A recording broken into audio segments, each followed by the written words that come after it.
নমস্কার বন্ধুরা, মনোপ্রিয়া চ্যানেলের নতুন একটি ভিডিওতে তোমাদেরকে জানাই অনেক ভালোবাসা।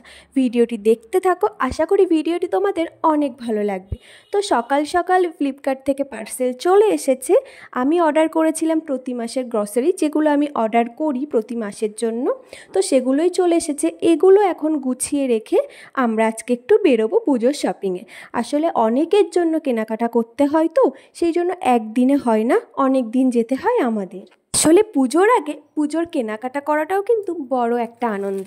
দেরি না করে তাড়াতাড়ি করে কিন্তু এগুলো আমি গুছিয়ে রেখে তারপরে কিন্তু আমরা রেডি হয়ে বেরোবো। তো অনেক জিনিস আমি অর্ডার করেছি। আসলে আমি একটু বেশি করেই অর্ডার দিই, জানি না পরিমাণটা ঠিক বুঝতে পারি না কোন মাসে কতটা লাগবে, কিন্তু প্রতিবার আমার সমস্ত কিছু বেশিই থেকে যায়, তবুও একটু বেশি করেই অর্ডার দেওয়া হয়। আজকে মা এসেছে, কারণ মা না আসলে আমি বেরোতে পারি না। পাপান এখন যথেষ্ট বড় হয়েছে, ও বুঝতে পারে, ও কান্না করে, আর ওকে নিয়ে হাবড়া অত দূর যাওয়াটাও ঠিক হবে না। আমাদের বাড়ির থেকে হাবড়া অনেকটাই দূর, তো সেই কারণেই মায়ের কাছে পাপানকে রেখে তারপরেই আমি যাব। এখন আমার মা না আসলে কোথাও যাওয়াও হয় না, কারণ এইটাই।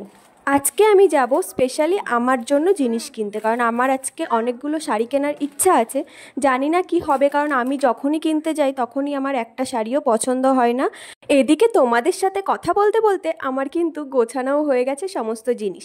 আর এই অল আউটের বক্সটা অর্ডার করেছিল, যেহেতু আসতে লেট হয়েছিল সেই জন্য আমাদের কেনা হয়ে গেছে। তারপরেই এটা এসেছে, এটা আলাদা করে রেখে দেবো। আর আমরা কিন্তু এখন রেডি হয়ে বেরিয়ে গেছি। ও একটু আগে বেরিয়েছিল, কারণ আমাদের পাশে যেখানে পুজোটা হয় ওইখানে প্যান্ডেলের ওখানে দাঁড়িয়েছিল। তো আমি আর আমার বোন বাড়ি থেকে বেরিয়ে হেঁটে হেঁটে আসছিলাম। তো এখন আমরা বেরিয়ে পড়েছি, প্রায় চলেই এসেছি গায়েঘাটা বাজারের একটু এইদিকে, জলেশ্বর জায়গাটার নাম। আমরা যাব হাবড়াতে, প্রথমেই যাব হাবড়া ইন্ডিয়ান সিল্ক হাউসে। ওইখানে আমি কোনোদিনও যাইনি, আজকে ফার্স্ট টাইম। তো দেখি ওখানে কেমন কালেকশন পাওয়া যায়, ওখানে যদি পছন্দ হয়ে যায় তো ওখান থেকেই নিয়ে নেব, না হলে পাঞ্চালিতে যাব। কথা বলতে বলতে আমরা কিন্তু চলে এসেছি হাবড়াতে। ওই যে দেখতে পাচ্ছ রাস্তার ওই পারে বেবি হাক, তার পাশেই কিন্তু ইন্ডিয়ান সিল্ক হাউস। ওখানেই প্রথমে যাব, তারপরে যাব পাঞ্চালিতে।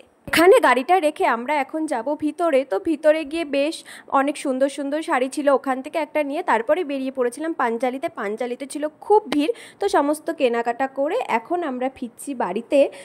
আর ওখানে এত ভিড় ছিল, আমি তার জন্য ওখানে কোনো ভিডিও করতে পারিনি।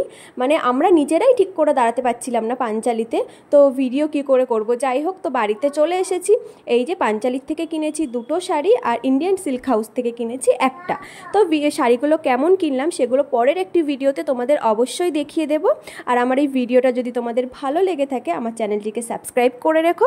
দেখা হচ্ছে পরের একটি ভিডিওতে। তত সময় তোমরা ভালো থেকো, সুস্থ থেকো, সাবধানে থেকো। টাটা।